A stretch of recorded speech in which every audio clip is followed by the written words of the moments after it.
In 1941, the career of Yankees first baseman and Hall of Famer Lou Gehrig was cut short by ALS, commonly known now as Lou Gehrig's disease.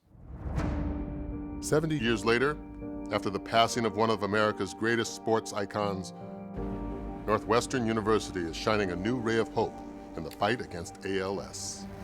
For more than a century, the letters ALS have served as a death sentence.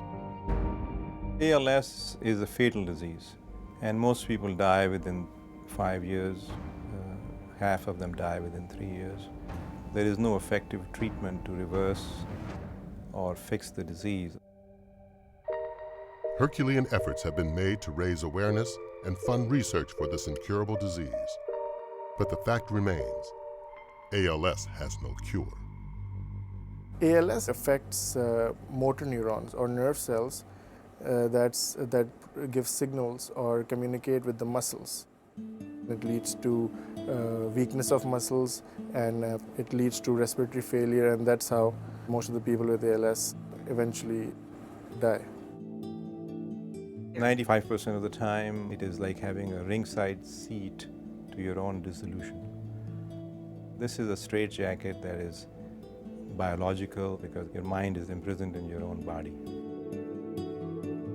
There are microscopic cells in here that degenerate, and they have processes that go down and then control your movement. That's why when I tap your reflexes, they're so brisk because there's no control. Dr. Teepu Siddique has devoted more than 30 years of his life towards researching the disease and working with ALS patients. He and a team of researchers at Northwestern University's Feinberg School of Medicine continue to seek the elusive cure. I came here to organize something that was unique and unusual, which was to create a seamless environment between bench and bedside, to bring the clinic and the laboratory together. Approximately 350,000 people worldwide suffer from ALS. People like Dan Weiler. See how your tone is, and that's stiff. It's very stiff, isn't it? Mm-hmm. My initial reaction when I was told that I had ALS is, even though I knew that that was a possibility, I was still kind of shocked. I started just walking awkwardly, and then it became dangerous for me because I would fall, so I started using a cane. But then I progressed from there to a walker, because even with the cane I was still kind of unbalanced. ALS is a disease that most of the time the patients or their family members do not get a chance to prepare for. It happens at a very productive stage in one's life, and that is very devastating. Well, my earliest symptoms were in early 2003 when I was first expecting our third child, and I had a kindergartner and a 3-year-old. At that point, it was slurring of speech, a little weakness in my right wrist and arm. It's 100%, it's a death sentence once you're diagnosed with it. There is no cure, there are no survivors. I already am on borrowed time, according to the typical prognosis. So. In August of 2011, after decades of research, Dr. Siddique and his collaborators made a groundbreaking discovery.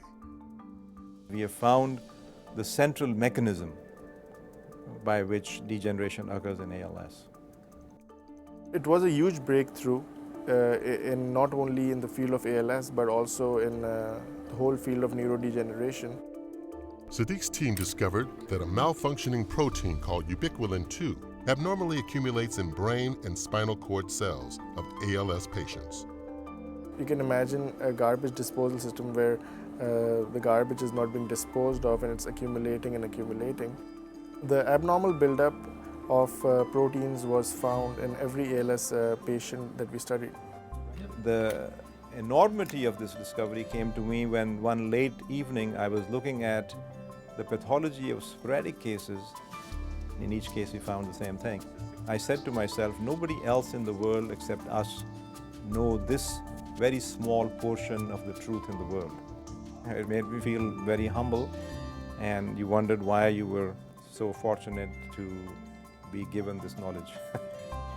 From this discovery to developing an assay for testing drugs, we can move very, very rapidly if we have the resources. Previously, we had no mechanism to fix what we were seeing. We think now we know where this avalanche is coming from and where it can be dammed. Teepu Siddique came through with this amazing breakthrough after working on this for decades. You know, just we were all absolutely thrilled for him, and most importantly for the people who, you know, are so adversely affected by ALS. News about the breakthrough, it was a joyful moment. I think what it offers is the possibility that the progression might stop if they can find a cure, and they're now at least closer to that point. My greatest reaction was just to be so grateful that I'm here to see such a remarkable step forward in the ALS fight. I've always held out hope that there will be something available to help Amy and other friends that we know in all patients. Obviously, we want that as soon as possible so people could survive this disease. We are not like decades away from a potential cure. At the rate things are going, possibly within the next few years we may see something big.